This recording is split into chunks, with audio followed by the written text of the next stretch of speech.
जय हिंद प्यारे बच्चों, मैं आपका अपना दिनेश कुमार एक बार वापस आए हैं क्लास 10 के लिए।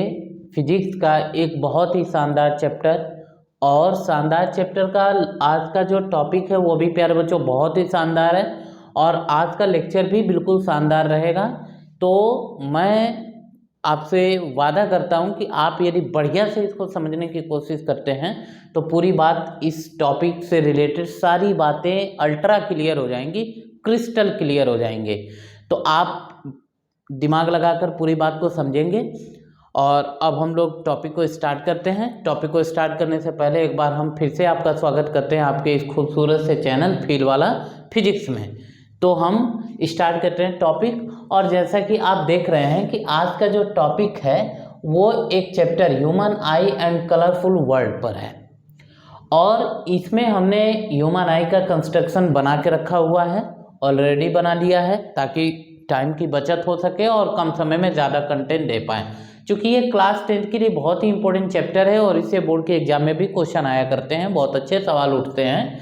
तो हम लोग इसको समझने की कोशिश करेंगे। देखें, हमने ये ह्यूमन आई का साइड से भी व्यू बनाया है, साइड व्यू बनाया है और ये फ्रंट व्यू है। मतलब जैसे आप ये फ्रंट से ऐसा दिखता है लेकिन यहाँ से देखा जाए, साइड से देखा जाए तो ऐसा दिखेगा। ठीक है, तो ये हमारी आई बॉल है। प्यारे बच्चों, आई बॉल की जो रेडियस अप्रोक्सीमेट निकाली गई है किसी एक समझ लीजिए कि नॉर्मल आई की, तो वो रेडियस निकाली गई है लगभग, रेडियस निकाली गई है, radius of eye ball, radius of eye ball. तो आई बॉल की जो रेडियस निकाली गई है वो सिमिलर टू 2.3/2, मतलब कि इसका हाफ। तो डायमीटर कितना हो जाएगा, इतना हो जाएगा। मतलब ऐसे समझ लें कि 1.65 इस तरीके का, 1.65 सेंटीमीटर। तो ये आई बॉल की रेडियस होती है। मतलब डायमीटर यदि देखा जाए तो डायमीटर अप्रॉक्स में 2.3 सेंटीमीटर डायमीटर आता है इस पूरे आई बॉल का। ठीक है, तो इस पूरे आई बॉल का डायमीटर इतना है। ठीक है, तो अब हम जरा इसमें समझते हैं कि हमारे जो ह्यूमन आई है बच्चों, उस ह्यूमन आई के कितने पार्ट होते हैं और उन पार्ट में से, ये जितने पार्ट में से कौन से पार्ट ज़्यादा इम्पोर्टेंट है, कौन से पार्ट को सीबीएसई ज़्यादा वैल्यू देती है, उससे ज़्यादा क्वेश्चन पुटअप करती है, कौन से पार्ट से कभी कभार क्वेश्चन पुटअप होता है। तो हम समझते हैं इसमें। देखें, तो सबसे आई में, हमारी ह्यूमन आई में सबसे महत्वपूर्ण पार्ट देखें, ऐसा सबसे महत्वपूर्ण पार्ट आपका है कॉर्निया। देखिए, सबसे स्टार्टिंग पार्ट महत्वपूर्ण तो आई है, महत्वपूर्ण तो वैसे सारे हैं लेकिन कुछ जैसे कार्निया।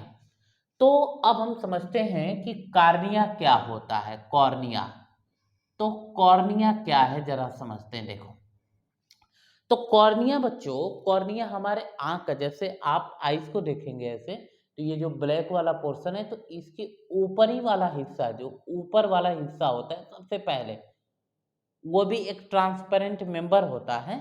तो वही ऊपर वाला पोर्शन हमारा कार्निया है। मतलब आउटर मोस्ट बज, आउटर मोस्ट बज, बज है ये, बज मतलब उभरा हुआ रहता है, तो इसको बोलते हैं कार्निया। ठीक है ना, और ये कैसा होता है, ट्रांसपेरेंट। तो लिख सकते हैं कि it is a transparent, transparent बज, ये ट्रांसपेरेंट बज होता है। बज मतलब उभरा हुआ, बज मतलब ऐसे उभरा हुआ। ठीक है, अच्छा, ट्रांसपेरेंट बज है। ध्यान से समझे बच्चों, ये जो कार्निया है ना, ये भी हल्का फुल्का एक लेंस की तरह बिहेव करता है। मतलब ये भी act as a lens, lens की तरह ही बिहेव करता है। अच्छा, तो लेंस की तरह बिहेव करता है तो लेंस का काम है रिफ्लेक्शन कराना। तो क्या ये रिफ्लेक्शन कराता है लाइट का? तो इसका जवाब है यस। तो ये लाइट का समझ लीजिए कि जो कार्निया है बच्चों, ये जो लाइट जा रही है आईज में, उसका लगभग 67 to 70% रिफ्रैक्शन कराता है। कितना परसेंट रिफ्रैक्शन कराता है बच्चों? 67 to 70% ये कार्निया ही रिफ्रैक्ट कराता है। तो ऐसे कह सकते हैं कि इट रिफ्रैक्ट्स 67 to 70% लाइट, ऐसा समझते हैं। ठीक है, हाँ। रे ऑफ लाइट को ये लगभग कितना परसेंट रिफ्लेक्ट करा देता है बाबू? तो ये लगभग 67 से 70% यही आपका रिफ्लेक्ट कराता है। बहुत सही। अब कार्निया से पीछे जाते, कार्निया से थोड़ा सा पीछे जाते हैं। तो कार्निया से पीछे जाते हैं तो ये आइरिस देखें, और आइरिस ऐसे है, साइड से देख रहे हैं तो ऐसे दिख रही है, लेकिन जब हम फ्रंट से देखेंगे तो ये देखो आइरिस है। ध्यान से देखो, गोल सा है ना, गोल सा, ये ही आइरिस है आपका बाबू, गोल सा ऐसे। तो ये है हमारा आइरिस। आइरिस किधर होगा? कि back in the cornea, cornea के पीछे। कार्निया एकदम एकदम सामने है, तो कार्निया के थोड़ा सा पीछे ये आइरिस पाया जाता है। आइरिस का काम क्या है बाबू?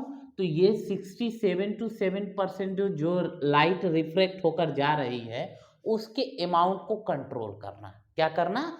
जो रिफ्लेक्टेड लाइट है उसके अमाउंट को क्या करना? कंट्रोल करना।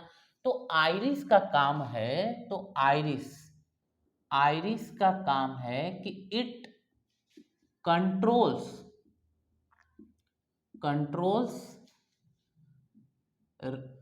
अमाउंट ऑफ, ऐसे कह सकते हैं कि amount of light entering in eyes, ये समझ सकते हैं। आंख में ऐसे समझे, आंख में जो लाइट जा रही है उसके अमाउंट को कंट्रोल करने का काम कौन कर रहा है? आइरिस। बबू आइरिस का और भी काम है, जरा समझते हैं। आइरिस का काम है, जरा देखे पूरा पूरा ये जो हमारा ह्यूमन आई है ना, जो हमारा ह्यूमन आई है वो एक तरीके से वो फुली कैमरा की तरह काम करता है। बिल्कुल जैसा हम लोग कैमरा सेल्फी खींचने के लिए इस्तेमाल करते हैं, फोटो लेने के लिए इस्तेमाल करते हैं, जो भी कुछ करने के लिए इस्तेमाल करते हैं, है ना, तो उस कैमरा की तरह ही ये काम करता है। कैसे?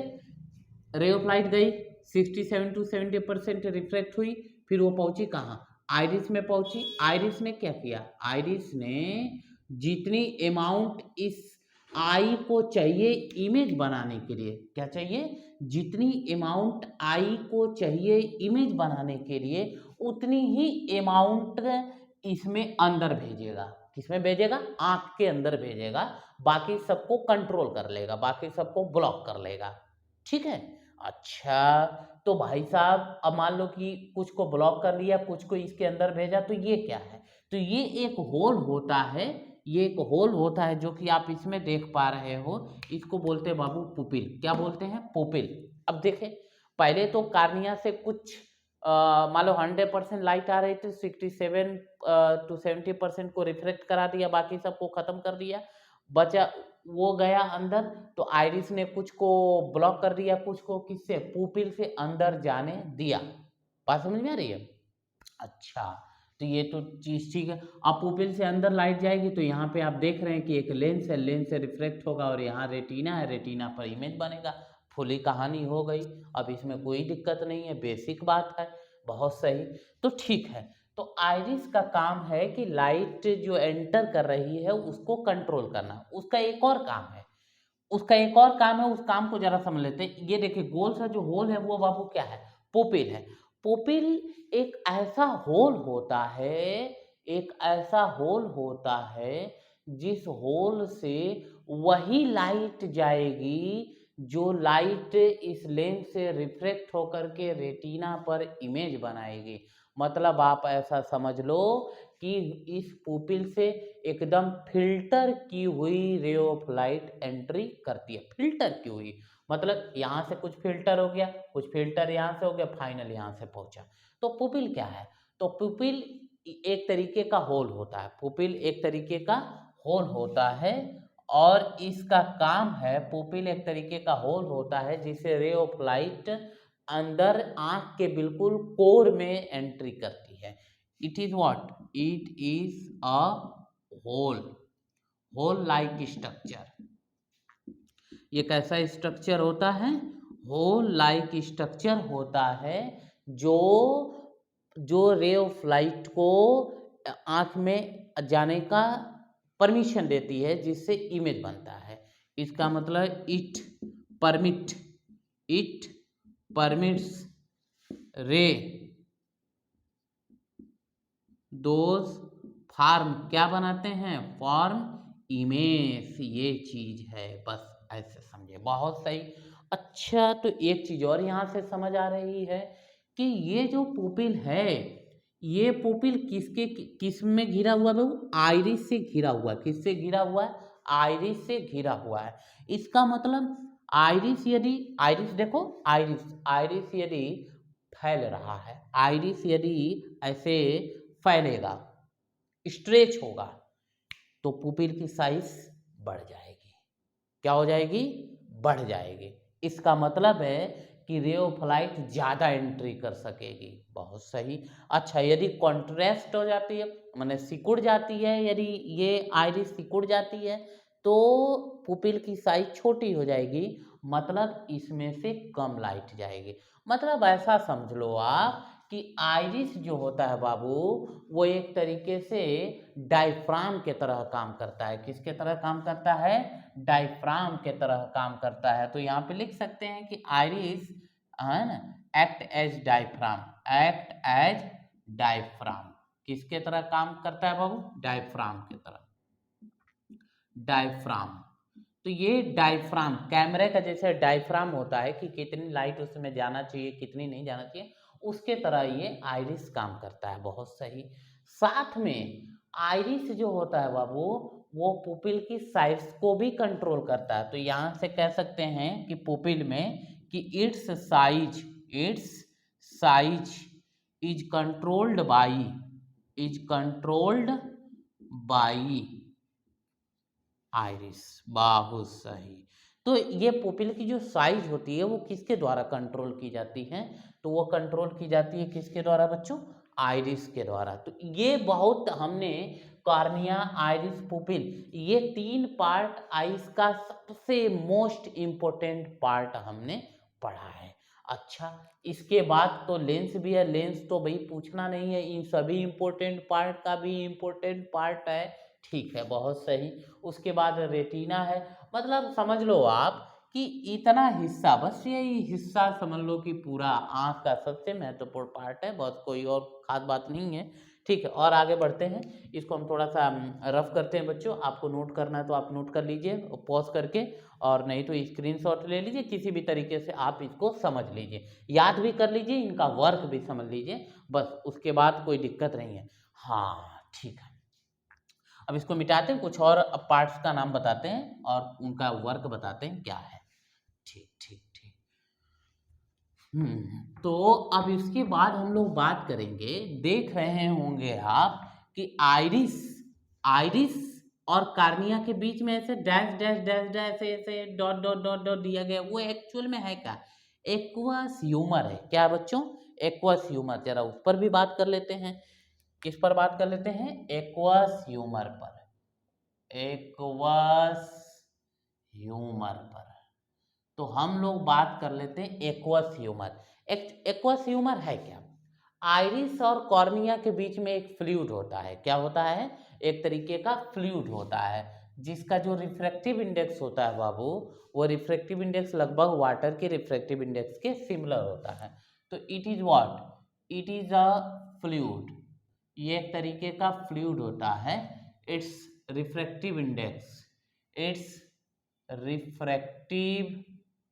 इंडेक्स जो होता है इस सिमिलर टू, देखिए 1.336 इतनी होती है। रिफ्रैक्टिव इंडेक्स कितनी होती है इसकी? एक्वस ह्यूमर की 1.336, और वाटर की भी 1.33 कुछ के इसके बराबर, तो वाटर का 1.33 होता है, तो वाटर के बराबर है। ठीक है। अब एक चीज और देख रहे होंगे, इसी के लगे हाथ जरा और समझिए, एक वाइट्रस ह्यूमर भी होता है। ये देखें, एक्वस ह्यूमर, ये तो कार्निया और आइरिस के बीच में रहता है, जो कि इस वाले की शेप को मेंटेन रखता है। और एक देख रहे होंगे कि इस आई बॉल के अंदर जो बड़ा वाला हिस्सा है, उसके अंदर भी एक फ्लूइड है जिसको वाइट्रस ह्यूमर बोलते हैं। तो एक चीज और है इसमें, वाइट्रस ह्यूमर। क्या है बाबू? Vitreous humour. तो वाइट्रस ह्यूमर भी है, बहुत सही। वाइट्रस ह्यूमर भी क्या है? तो it is also a fluid, it is also fluid. ये भी एक तरीके का क्या है बाबू? फ्लूइड है। अच्छा, इसकी refractive index, it's refractive index, इसकी जो रिफ्रैक्टिव इंडेक्स है बच्चों, वो है सिमिलर टू 1.337, इतनी है। मतलब लगभग बराबर है, वाटर के ही रिफ्रैक्टिव इंडेक्स के बराबर दोनों क्या है। ठीक है। अच्छा, इसका काम क्या है? इसका भी काम है इसके शेप को मेंटेन करना, आगे वाले बज वाला जो पोर्शन है उसके शेप को मेंटेन करना। इसका काम है कि ये आईबॉल के शेप को मेंटेन करना। इनके और भी काम है, इनके काम है कि जो डेंजरस रेडिएशन, डेंजरस रे होती हैं, उनको ये फिल्टर भी कर देते हैं। तो इस तरीके से, तो इसका वर्क क्या है कि it maintains shape of eyeball, shape of eyeball. तो बहुत कुछ खास बात नहीं है। तो यही दो ऐसे हैं जिन पर क्वेश्चन सीबीएसई हालांकि बहुत रेयर केस में पूछती है, लेकिन नॉर्मली क्वेश्चन कम पूछती है। तो ये ठीक है, बस याद कर लें कि हाँ, इनका रिफ्रैक्टिव इंडेक्स लगभग कितना होता है, और ये एक्वस ह्यूमर आई बॉल के पिछले भाग में पाया जाता है कि आगे वाले भाग में पाया जाता है, ये याद रखने की जरूरत है। ठीक है, बहुत बढ़िया। अब हम बात करेंगे इस वाले हिस्से में। देखें, अब देखें, इस वाले हिस्से में आते हैं। तो ये आप देख रहे होंगे कि ये जो ब्लू कलर से हमने इस तरह बनाया हुआ है, ये वाला हिस्सा और ये वाला हिस्सा, इसको बोलते हैं बाबू सिलियरी मसल। क्या बोलते हैं? Ciliary muscle. तो इसको हम लोग बोलेंगे सिलियरी मसल। देखें, सिलियरी मसल। तो ये सिलियरी मसल्स क्या हैं, जरा इसको समझते हैं। देखो, ओ सिलियरी मसल, देखें सिलियरी मसल क्या है। तो सिलियरी मसल जो होते हैं बाबू, वही लेंस को होल्ड किए रहते हैं। ये जो आई लेंस है ना, आई लेंस, ये कॉन्वेक्स लेंस है, उसी लेंस को ये सिलियरी मसल क्या किए रहते हैं? होल्ड किए रहते हैं, उसको जकड़े रहते हैं, पकड़े रहते हैं, नहीं तो ये बेचारा कहीं डोल डाल जाएगा। ठीक है, तो ये डोले डाले नहीं, इससे बचाने के लिए ये सिलियरी मसल होल्ड की रहते हैं। बहुत सही। अच्छा, सिलियरी मसल जानते हो बहू? सिलियरी मसल से एक इस तरीके से फिलामेंट के तरह, मतलब फाइबर के तरह, एक देखें ये वाला हिस्सा फाइबर के तरह जुड़ा रहता है, जिसको हम सस्पेंसरी लिगामेंट कहते हैं। क्या कहते हैं? Suspensory ligament. बहुत सही। तो सस्पेंसरी लिगामेंट है, मतलब कुल मिला जुला के ये सिलियरी मसल और सस्पेंसरी लिगामेंट मिल करके लेंस को होल्ड किए रहते हैं। ठीक है, तो सिलियरी मसल क्या है बाबू? तो it is what? It holds the eye lens. Eye lens, ये आई लेंस को क्या किया रहता है? ये सिलियरी मसल होल्ड किए रहता है। अच्छा, उसी के जगह पे, उसी के नीचे है suspensory ligament. Suspensory ligament, suspensory ligament, ये क्या है कि ये सिलियरी मसल और लेंस के बीच, लेंस के कांटेक्ट को मेंटेन रखता है। ठीक ना? It make a contact with ciliary muscle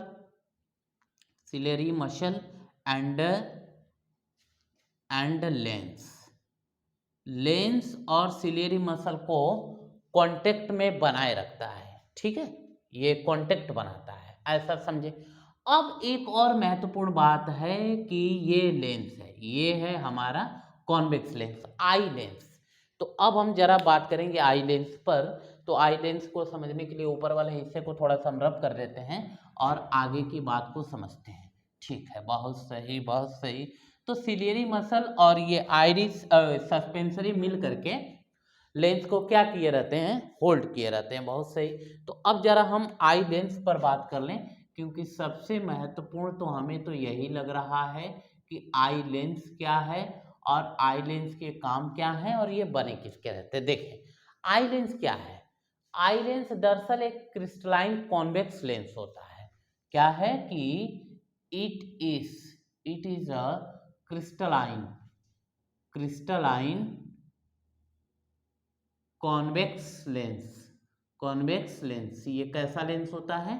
convex lens होता है, क्रिस्टलाइन कॉन्वेक्स लेंस। बहुत सही, बहुत सही। ये बना किसका होता है? तो it is made by what? Made of, या बाय लिख सकते हैं, मेड बाय प्रोटीन। किससे बना होता है ये बाबू? प्रोटीन से मिलकर बना होता है। बहुत सही, बहुत सही, ठीक है, बहुत सही, ठीक। अब ये क्या करता है कि जो पुपिल से रे जा रही है उससे ये रेटिना पे रिफ्लेक्ट, लाइट को रिफ्लेक्ट करा करके इमेज बनाता है। ठीक है, तो ऐसा समझ लें कि it refract the entering rays of light. बहुत सही, बहुत सही, गुड। अच्छा, तो इसके पीछे देखिए एक रेटिना भी है ऐसे पीछे, तो रेटिना एक स्क्रीन की तरह काम करती है। तो अब हम जरा ये भी समझ लेते हैं कि ये रेटिना क्या होता है।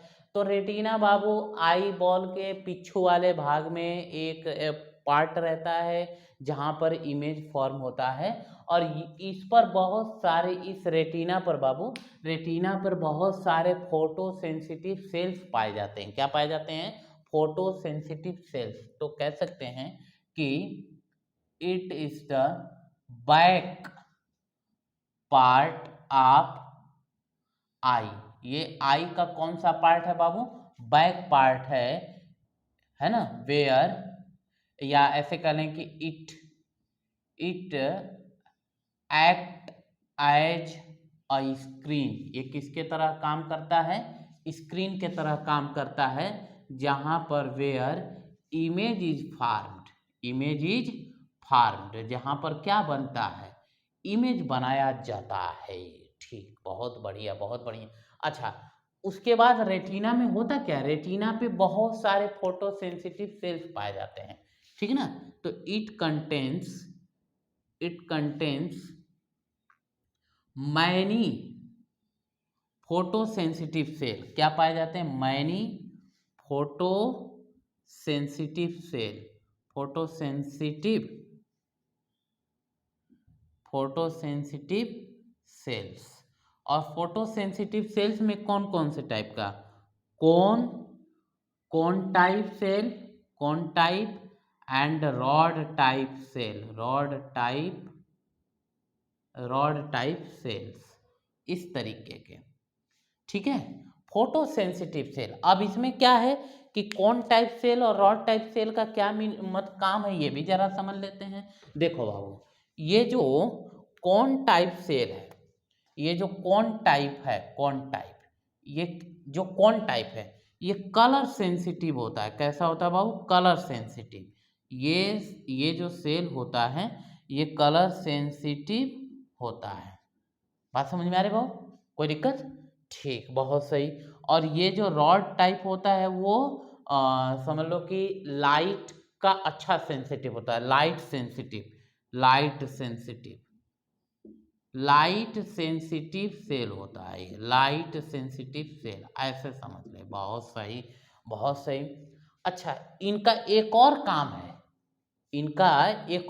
है बाबू कि इनका, अब जरा ध्यान से समझें, देखें, इनका एक और काम ये है कि ये जो रे आ रही हैं लेंस से, जो लेंस से इस पर रेटिना पर आके गिर रही हैं, उनको, उनके इंटेंसिटी को मेंटेन रखना भी इनका काम है, इन्हीं सेल का काम है। ठीक है, अच्छा, बहुत सही, बहुत सही, बात समझ में आ रहा है। ठीक है, अब हम बात करते हैं एक और चीज के बारे में, येलो स्पॉट के बारे में। तो येलो स्पॉट, ये देखें, आई लेंस और रेटिना के बारे में पूरी तरह आप समझ लीजिए, रेटिना एक स्क्रीन के तरह काम करती है। अब हम जरा बात करते हैं येलो स्पॉट के बारे में। किसके बारे में? येलो स्पॉट के बारे में। तो येलो स्पॉट एक्चुअली में है क्या बच्चों? जरा ध्यान से समझे। येलो स्पॉट जो होता है वो रेटिना पर एक ऐसा हिस्सा होता है, रेटिना का एक ऐसा पार्ट होता है जहां पर इमेज बहुत ब्राइट बनता है, मतलब मोस्ट ब्राइटेस्ट इमेज बनता है, ऐसा समझे। ठीक है, तो अब हम समझते हैं यहाँ पर येलो स्पॉट, क्या समझेंगे, येलो स्पॉट। तो येलो स्पॉट क्या है, तो इट इज मिडल पार्ट, कौन सा पार्ट बाबू, middle part of retina, middle part of retina where image is most brightened, ये समझे, मोस्ट ब्राइटेंड ये होता है। ठीक है, मतलब येलो स्पॉट में भी एक बहुत, येलो स्पॉट का भी एक सेंटर वाला पार्ट होता है जिसको मैकुला कहते हैं। तो मैकुला पर तो सबसे ज्यादा ब्राइटेंड इमेज बनता है मैकुला। और मैकुला कहाँ पाया जाता है, मैकुला पाया जाता है येलो स्पॉट के बीच में। येलो स्पॉट मान लो इतना पार्ट, ये पूरा मान लो रेटिना है, ये मान लो पूरा रेटिना है, तो इतना पार्ट मान लो कि येलो स्पॉट है, तो इस येलो स्पॉट का मिड वाला पार्ट क्या कहलाएगा, मैकुला, मैकुला, मैकुला, मैकुला। तो ये मैकुला जो है कि इसको सेंट्रॉइड ऑफ येलो स्पॉट भी कहते हैं, क्या बोलते हैं, सेंट्रॉइड ऑफ येलो स्पॉट। यहाँ पर सबसे ज्यादा ब्राइटेंड इमेज बनते हैं। तो आप ओवरऑल मान के चलो कि येलो स्पॉट पर मोस्ट ब्राइटेंड इमेज बनते हैं, ऐसा समझ लो। ठीक है, ये सब आता नहीं है मैकुला वगैरह, ये सब बायोलॉजी की चीज है, तो आप जो सीबीएसई पूछती है आप उसको समझें, ठीक, कोई दिक्कत नहीं है। देखें, अच्छा, तो अब हम लोगों ने येलो स्पॉट भी समझ लिया। एक और चीज है, ऑप्टिक नर्व, ऑप्टिक नर्व। अब देखें बाबू, ऑप्टिक नर्व क्या होता है, तो ऑप्टिक नर्व का मतलब ये है, जरा ध्यान से समझें, ऑप्टिक नर्व। तो अब हम जरा समझते हैं ऑप्टिक नर्व। ऑप्टिक नर्व क्या है कि ये जो लाइट आएगी बाबू, इमेज जो बनेगा, उस इमेज को वो इलेक्ट्रिकल सिग्नल में बदलेंगे और इलेक्ट्रिकल सिग्नल में बदल करके ब्रेन को सेंड कर देंगे। इसका मतलब है कि it convert image into electrical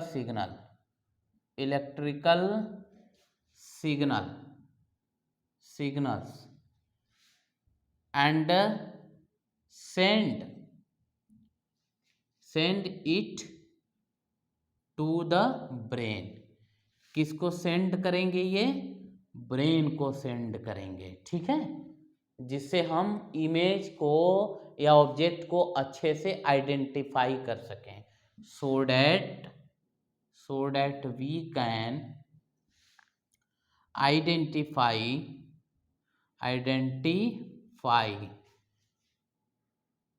object और इमेज प्रॉपरली हम लोग आइडेंटिफाई कर सकें, ऐसा है, इस तरीके का मतलब है। ठीक है, तो ये हम लोग समझ पाए ऑप्टिक नर्व्स के बारे में, येलो स्पॉट के बारे में। एक और यहीं पे बाबू एक और होता है ब्लाइंड स्पॉट। तो ऑप्टिक नर्व जहां से है, ऑप्टिक नर्व पे कोई भी रे जाएगी तो वहां पे कोई इमेज तो बनेगा नहीं, क्योंकि वो स्क्रीन तो है नहीं। जब स्क्रीन नहीं है तो वहां पे कोई इमेज नहीं बनेगा। तो इसका मतलब है कि यदि ऑब्जेक्ट से लाइट यहाँ पे जा रही तो कोई इमेज नहीं बनेगा, मतलब वो ऑब्जेक्ट दिखेगी ही नहीं।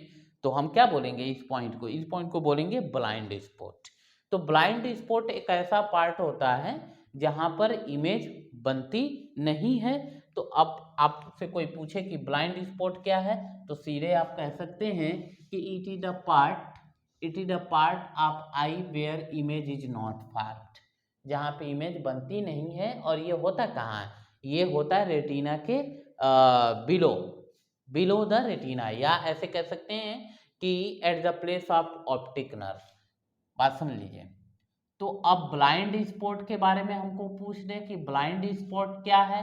तो ब्लाइंड स्पॉट, तो इमेज यहां बनता नहीं, हेयर नो इमेज फार, नो इमेज फार, कोई इमेज नहीं बनाया जाता है, कोई इमेज बनता नहीं है। ठीक है, तो ये बातें हम लोगों ने पूरी बात को समझा। एक और चीज है, जैसे देखें एक चीज यहाँ पर देखें, जैसे फ्रंट में आप देखेंगे तो काले वाले को छोड़ करके व्हाइट व्हाइट वाला पोर्शन होता है। ये जो काला वाला है ना, काला वाला, इसको छोड़ दीजिए तो ये बगल बगल में व्हाइट वाला पोर्शन होता है। और ये व्हाइट होता है, कलर में तो व्हाइट होता है, लेकिन मान लो कहीं झगड़ा फसाद में कोई कूट काट दिया तो फिर ये रेड हो जाता है। ठीक है, तो इस वाले पोर्शन को बोलते हैं स्क्लेरा। क्या बोलते हैं? स्क्लेरा। तो एक और चीज हम लोग समझ सकते हैं, स्क्लेरा। तो स्क्लेरा क्या है बाबू? तो स्क्लेरा एक तरीके से प्रोटेक्टिव कोट होता है, प्रोटेक्टिव कोटिंग होती है।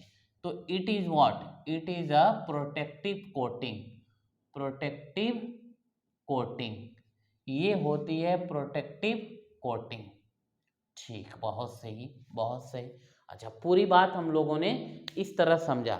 अब इमेज कैसे बनता है? तो सीधी बात है कि कार्निया से रे जाएगी तो 70% लगभग रिफ्लेक्ट होकर के फिर सिलियरी मसल के द्वारा कुछ ये आइरिस के द्वारा कुछ कंट्रोल होकर के बाकी सब किस में भेज दिया जाएगा?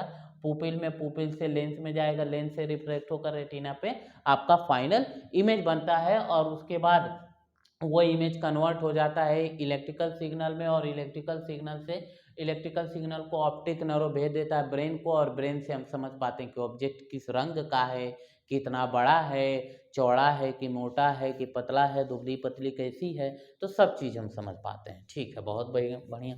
ठीक, ये पूरी बात, ये पूरा हमारा आँख कैसे काम करता है, किस तरीके से इमेज फॉर्म करता है, ये हम सीख पा रहे हैं। ठीक है, तो इसके बाद के हम टॉपिक अभी आगे हम लोग को प्रोसीड करने वाले हैं।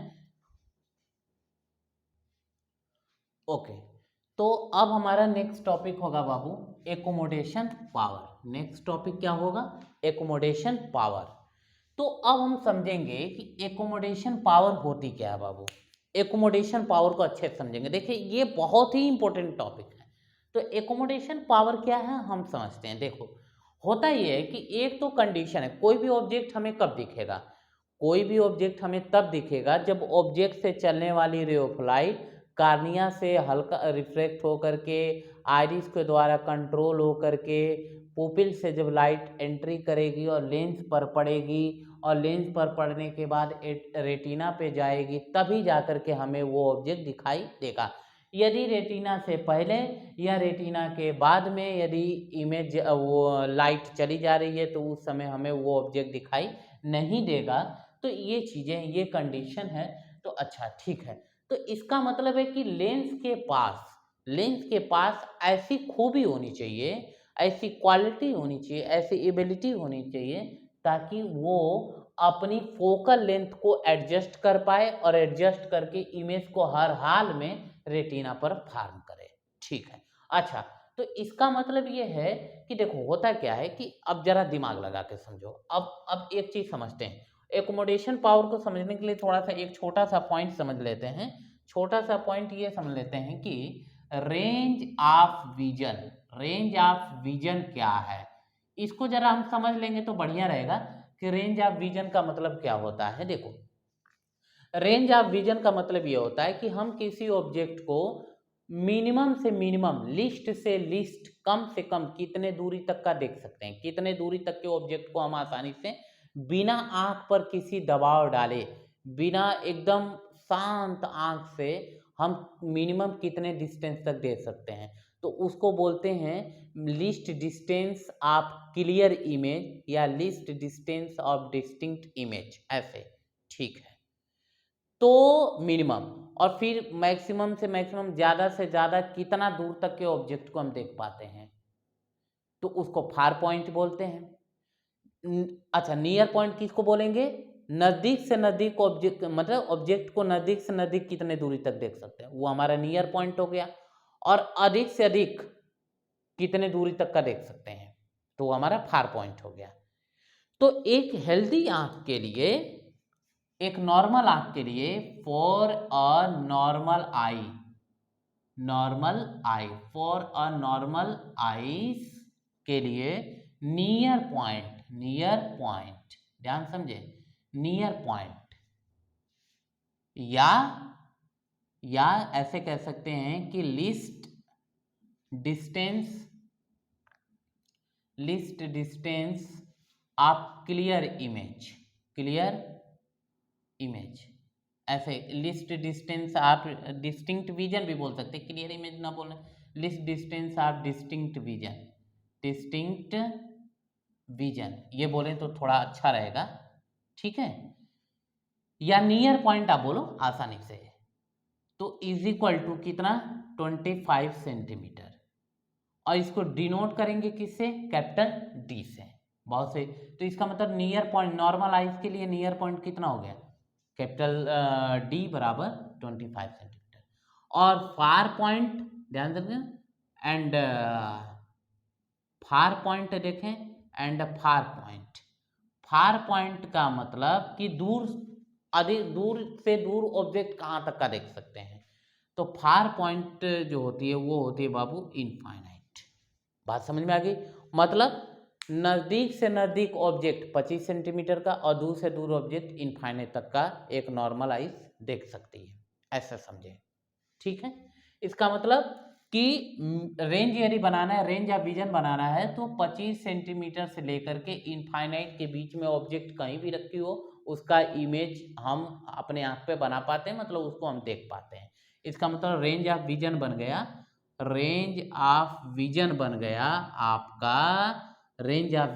गया, आपका 25 टू इनफाइनाइट, यही आपका रेंज ऑफ विजन है, लेकिन किस आइज के लिए, एक नॉर्मल आइज के, नॉर्मल आंख के लिए, ठीक है। अब होता क्या है कि अब देखिए, इसका मतलब ऑब्जेक्ट दूर हो तो भी ये लेंस ऐसा अपने आप को एडजस्ट कर लेगा कि इमेज रेटिना पे बने, यदि ऑब्जेक्ट पास हो तो भी ये लेंस अपने आप को ऐसा एडजस्ट कर लेगा कि इमेज रेटिना पे बने। इसका मतलब लेंस में ऐसा कुछ तो है। इसका मतलब पहली बात कि लेंस फ्लेक्सिबल होना चाहिए, तो फ्लेक्सिबल भी रहता है। इसका मतलब ये है कि ये देखो, दूर का भी देख पा रहा है, दूर का भी रेटिना पे इमेज बन रहा है, पास का भी रेटिना पर इमेज बन रहा है। इसका मतलब है कि ये लेंस अपनी फोकल लेंथ बार बार चेंज कर पा रहा है। क्या कर पा रहा है? चेंज कर पा रहा है। तो कैसे, किसके हेल्प से चेंज करेगा? तो सिलियरी मसल के हेल्प से चेंज करेगा। तो फोकल लेंथ, लेंस के द्वारा लेंस अपनी फोकल लेंथ एडजस्ट कर लेता है ऑब्जेक्ट के दूरी के हिसाब से। तो लेंस के की यही प्रॉपर्टी, यही एबिलिटी, यही कैपेसिटी कहलाती है पावर ऑफ एकोमोडेशन या एकोमोडेशन पावर। तो एकोमोडेशन पावर क्या है बाबू? तो एकोमोडेशन पावर यदि आपसे पूछे तो कह सकते हैं कि it is ability to change the focal length of human eye lens with help of ciliary muscle के हेल्प से आई लेंस का फोकल लेंथ चेंज होने की एबिलिटी को पावर आप क्या बोलते हैं? एकोमोडेशन बोलते हैं। पावर ऑफ एकोमोडेशन या एकोमोडेशन पावर क्या है? It is the ability to change the focal length of human eye lens with help of ciliary muscles is called power of accommodation. तो पावर ऑफ एकोमोडेशन की वजह से ही बाबू हम इतने 25 centimetre से इनफाइनाइट तक के रेंज ऑफ विजन में कहीं भी ऑब्जेक्ट डाल दो, आप उसको देख पाओगे, हम देख पाते हैं। ये पावर ऑफ एकोमोडेशन ही है कि यदि पास का ऑब्जेक्ट देखना तो हम फोकस कर पाते हैं, दूर का देखना हो हम फोकस कर पाते हैं, और दूर का देखना है तो भी हम देख पाते हैं। इसका मतलब क्या है कि ये लेंस अपनी फोकल लेंथ ऑब्जेक्ट के डिस्टेंस के हिसाब से एडजस्ट कर ले रहा है, चेंज कर ले रहा है। बढ़ा भी ले रहा है, घटा भी ले रहा है। तो इसी पावर को, लेंस के इसी पावर को पावर ऑफ एकोमोडेशन कहते हैं। तो ये समझ लो कि ये हमारे आँख की बहुत नेचुरल शक्ति है, नेचुरल पावर है कि हम अपने आइज़ के लेंस की फोकल लेंथ चेंज कर पाते हैं। जैसे आप कैमरे में देखे होंगे, जैसे आप मान लो कि कोई बड़ा कैमरा लेते हो तो कैमरे में क्या करते हैं, देखिए कैमरे में देखो कैमरे में दूर के ऑब्जेक्ट, पास के ऑब्जेक्ट को देखना हो तो ऐसे घुमा घुमा के कैमरे को सेट किया जाता है। एक्चुअल में वो क्या है, वो फोकल लेंथ एडजस्ट की जाती है। तो इसका मतलब उसी पावर को हम क्या कहते हैं, पावर ऑफ एकोमोडेशन। तो पावर ऑफ एकोमोडेशन की वजह से हम पास के ऑब्जेक्ट और दूर के ऑब्जेक्ट को क्लियरली देख सकते हैं। तो आप ये कह सकते हैं कि due to power of accommodation,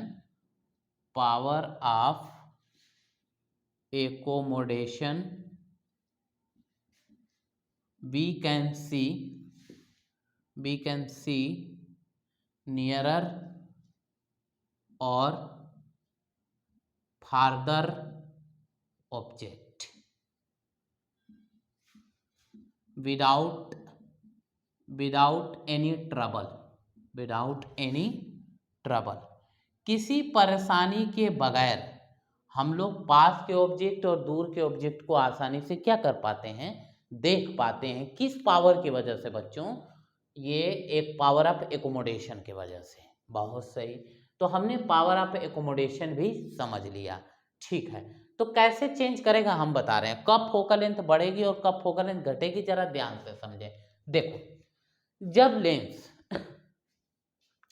जब लेंस मोटा होता है, क्या होता है, मोटा होता है, तो रेडियस ऑफ कर्वेचर जो है, रेडियस ऑफ कर्वेचर कम हो जाती है, छोटी हो जाती है, डिक्रीज हो जाती है।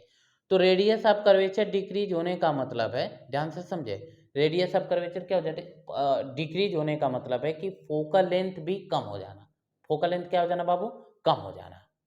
ध्यान से समझे, फोकल लेंथ का क्या हो जाना, कम हो जाना, बिल्कुल आसान है।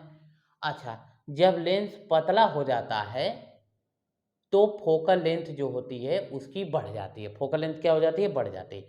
मतलब मोटे लेंस की फोकल लेंथ कम और पतले लेंस की फोकल लेंथ ज़्यादा। तो अच्छा, मोटा कैसे होगा, ये सिलेरी मसल जो है ऐसे इसको दबा देंगे, क्या कर देंगे, इसको दबा देंगे, ठीक है, दबा देंगे। तो जैसे इसको एकदम स्ट्रेन कर देंगे, दबा देंगे, तो फोकल ये मोटा हो जाएगा, मोटा होने का मतलब फोकल लेंथ क्या हो जाएगा, कम हो जाएगा। और ऐसे जब स्ट्रेच कर जाएंगे, इस तरीके से कॉन्ट्रास्ट हो जाएंगे, बिल्कुल ऐसे स्ट्रेच कर जाएंगे, तो स्ट्रेच कर जाने के बाद इनकी ये लेंस पतला हो जाता है। लेंस पतला होने का मतलब है कि फोकल लेंथ बढ़ जाना। मतलब ये जब ऐसे इसको ऐसे समझ लीजिए कि जब ये ऐसे दबा देंगे तो लेंस मोटा तो फोकल लेंथ कम, और ऐसे जब खिंचाव आ जाएगा, इसमें टेंशन आ जाएगा, तो टेंशन आ जाने से फोकल लेंथ, ये लेंस पतला हो जाएगा, फोकल लेंथ बढ़ जाती है। मतलब आपसे पूछें कि हमारे पास दो तरीके के लेंस है, जैसे एक ये लेंस है, पतला लेंस है, और एक ये लेंस है, मोटा लेंस है। तो इसकी फोकल लेंथ f1 है, इसकी फोकल लेंथ f2 है। तो किसकी फोकल लेंथ बड़ी होगी, तो f1 ग्रेटर देन क्या, f2।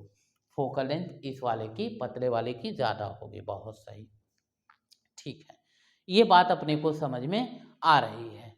ठीक है, तो ये हमने एकोमोडेशन पावर को समझा और रेंज ऑफ विजन को भी समझ लिया, और हमने ये भी समझ लिया कि एकोमोडेशन पावर या लेंथ की फोकल लेंथ कब घटेगी कब बढ़ेगी, ये पूरी बात हमने समझ ली। अब हम लोग ज़रा टॉपिक चेंज करते हैं और अब हम समझेंगे कि जो, अच्छा देखो, यदि पावर ऑफ एकोमोडेशन ख़त्म हो जाए या इनमें और कुछ आई बॉल से रिलेटेड रेडियस उसकी चेंज हो जाए, आई बॉल की रेडियस चेंज हो जाए, या इसकी फोकल लेंथ एडजस्ट ना हो पाए, या आइरिस में कोई प्रॉब्लम हो जाए, कुछ भी, तो हम ऑब्जेक्ट को अच्छे से देख नहीं पाएंगे। मतलब हमें देखने से संबंधित कुछ बीमारियां आ जाएंगी जिसको डिफेक्ट ऑफ विजन कहते हैं। तो हम लोग उन बीमारियों के बारे में पढ़ेंगे कि किसी ऑब्जेक्ट को देखने में प्रॉब्लम जब आती है तो उसी प्रॉब्लम्स को हम लोग बोलते हैं डिफेक्ट ऑफ विजन। तो अब हम लोग पढ़ेंगे डिफेक्ट ऑफ विजन। तो डिफेक्ट ऑफ विजन को समझते हैं, चले आते हैं डिफेक्ट ऑफ विजन। तो डिफेक्ट ऑफ विजन को हम बड़े आसानी से समझ सकते हैं, कोई दिक्कत नहीं है। देखें डिफेक्ट ऑफ विजन, ठीक है, अब इसको मिटाते हैं, इसका कोई काम नहीं है। डिफेक्ट ऑफ विजन, तो डिफेक्ट ऑफ विजन हम समझते हैं क्या स्थिति है डिफेक्ट ऑफ विजन को। देखें तो अब हमें पढ़ना है defect of vision, defect of vision. Okay, तो डिफेक्ट ऑफ विजन मतलब क्या बच्चों? देखने से संबंधित, देखने से रिलेटेड डिजीज, बीमारियां, उन्हीं को बोलते हैं डिफेक्ट ऑफ विजन। तो अभी हमें समझना होगा कि डिफेक्ट ऑफ विजन कितने तरीके के होते हैं और कौन कौन से ज़्यादा इम्पोर्टेंट है, कौन कौन से उतने ज़्यादा इम्पोर्टेंट नहीं है। तो इसको जरा हम समझते हैं। पहला है मायोपिया, पहला बीमारी का नाम है मायोपिया। मायोपिया या short sightedness, short sighted, short sighted, sightedness, short sightedness, या कहीं कहीं इसको नियर साइटेडनेस भी बोल देते हैं। बहुत सही। एक और होता है हाइपर मेट्रोपिया, हाइपर मेट्रोपिया, इसको इसको बोलते हैं हम लोग लॉन्ग साइटेडनेस। क्या बोलेंगे? Long sightedness, long sightedness. एक और होता है बाबू प्रेस बायोपिया, प्रेस बायोपिया, ध्यान से देखें, प्रेस बायोपिया। तो प्रेस बायोपिया एक है। एक और बीमारी है एस्टिग्मैटिज्म, एस्टिग्मैटिज्म। अच्छा, एक और है कैटरेक्ट, कैटरेक्ट, कैटरेक्ट। तो इतने टाइप के डिफेक्ट ऑफ विजन है, इतने टाइप के हमारे आंखों में प्रॉब्लम्स आती हैं। ठीक है, तो हम इन्हीं सब प्रॉब्लम्स के बारे में हम लोग पढ़ेंगे।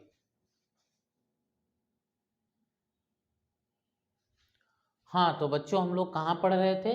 तो ये डिफेक्ट ऑफ विजन हम लोग पढ़ रहे थे, जिसमें 5 टाइप्स के डिफेक्ट ऑफ विजन आपको बताया गया है। मायोपिया, हाइपरमेट्रोपिया, प्रेसबायोपिया, एस्टिग्मेटिज्म और कैटरेक्ट। अब इनको हम लोग डिटेल में पढ़ेंगे और इनके करेक्शन के लिए क्या हमें करना चाहिए, कोई उपाय, वो भी हम लोग आसानी से समझेंगे। ठीक है, तो आए देखते हैं, समझते हैं क्या है। तो पहले हम लोग पढ़ेंगे मायोपिया के बारे में। ठीक है, आगे ही मिटाते हैं, बाकी मायोपिया के बारे में पढ़ते हैं। देखें मायोपिया क्या है बच्चों? तो मायोपिया एक ऐसी डिजीज है, मायोपिया देखें, मायोपिया मतलब शॉर्ट साइटेडनेस, मतलब कि इस डिजीज में, इस बीमारी में क्या होता है कि हमें केवल पास की ऑब्जेक्ट दिख पाती है, दूर का ऑब्जेक्ट नहीं दिखता है।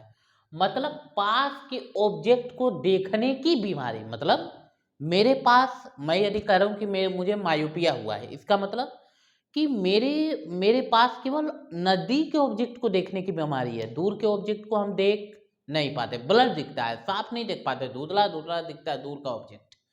तो इसका मतलब ये कह सकते हैं कि मायोपिया कैसी डिजीज है कि इस बीमारी में हम केवल नियर बाई ऑब्जेक्ट देख सकते हैं, दूर के ऑब्जेक्ट को देख नहीं सकते clearly.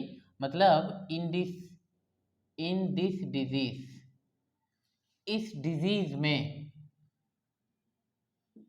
we can see only nearby object, nearby object, object clearly,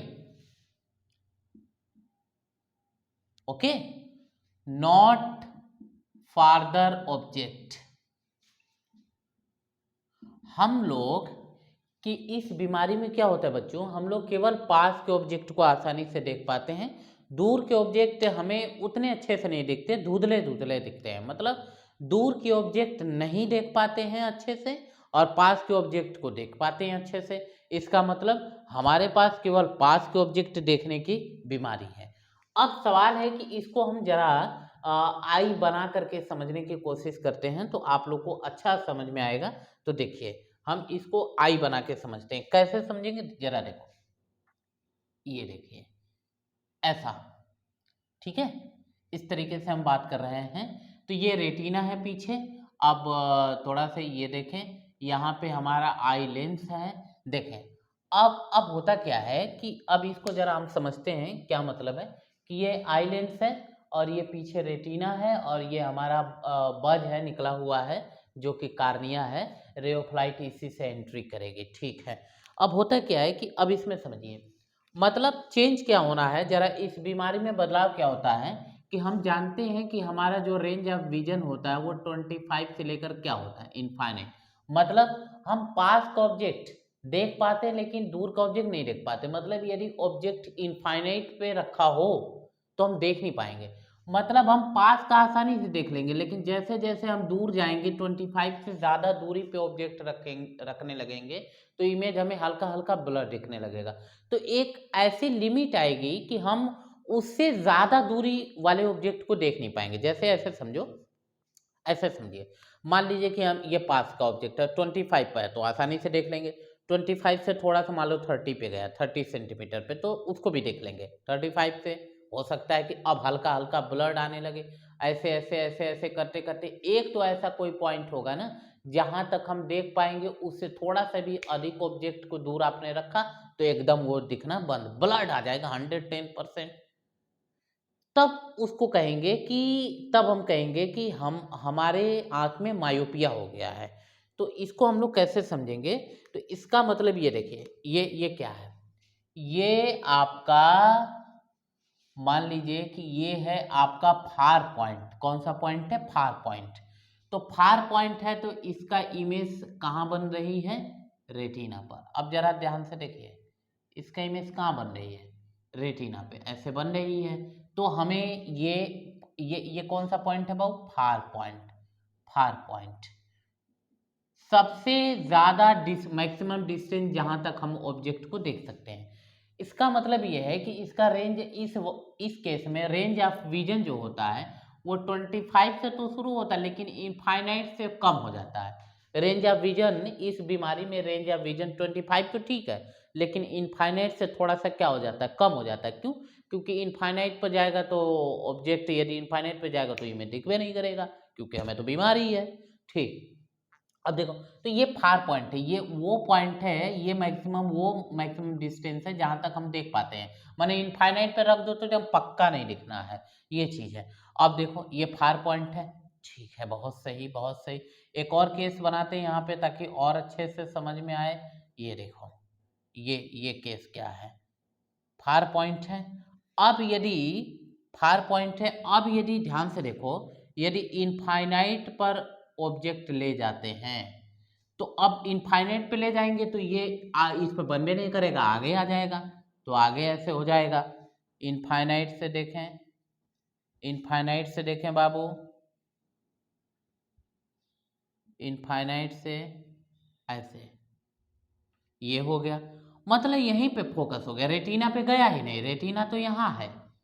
इसका मतलब क्या है? इसका मतलब है बाबू कि हमें ऑब्जेक्ट दिखाई नहीं देगी, हम अधिक से अधिक यहीं तक देख पा रहे हैं, इससे ज्यादा दूर नहीं देख पा रहे हैं। क्यों? क्योंकि हमारे पास बीमारी है केवल पास के ऑब्जेक्ट को देखने के।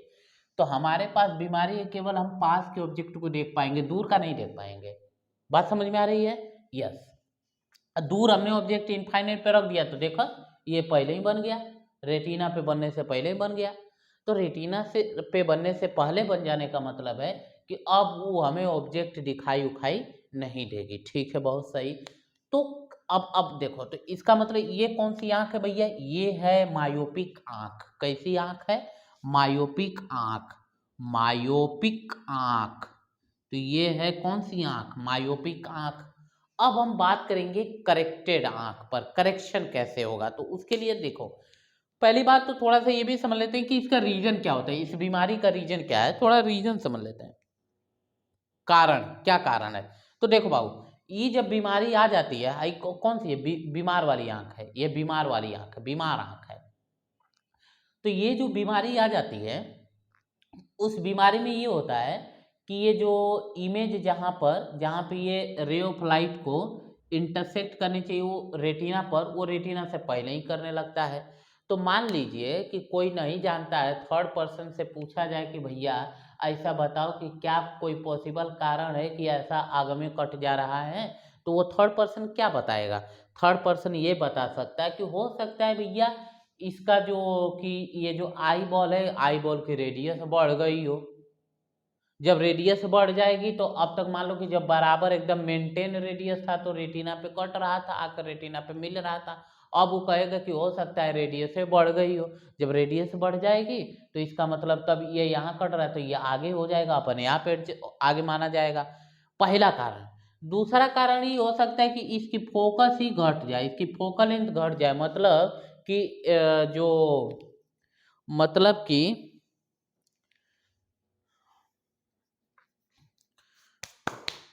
हाँ, मतलब देखें, पहला कारण क्या कि radius of eye ball become larger, ये समझ लो पहला कारण, इनलार्ज हो जाए, आई बॉल इनलार्ज हो जाए। दूसरा कारण कि या तो इसकी फोकल लेंथ ही कम हो जाए। फोकल लेंथ कम हो जाए तो मान लो कि जब नॉर्मल फोकस पे था तो रेटिना पे कट रहा था, अब फोकल लेंथ मान लो यदि कम हो जाएगी तो रेटिना से पहले ही काटने लगेगा, रेटिना से पहले मोड़ देगा, धड़ाक से मोड़ देगा। फोकल लेंथ कम होने का मतलब ये है कि ध्यान से समझें कि फोकल लेंथ कम होने का मतलब ये लेंस क्या हो जाना, मोटा हो जाना। लेंस क्या हो जाना, मोटा हो जाना। बात समझ में आ रही है? लेंस यदि मोटा हो जाएगा तो ये आगे ही कट जाएगा, कारण है। बहुत सही। तो अब ये दो तो रीजन इसका समझ लेते हैं कि इसके रीजन क्या है। रीजन तो रीजन इसके हो सकते हैं बाबू, रीजन तो पहला रीजन हो सकता है कि enlarge of the eye ball, मतलब इंक्रीमेंट या increase in eye ball size, eye ball size, eye ball का साइज क्या हो जाए, बढ़ जाए, या फोकल लेंथ कम हो जाए। दूसरा कारण या डिक्रीज इन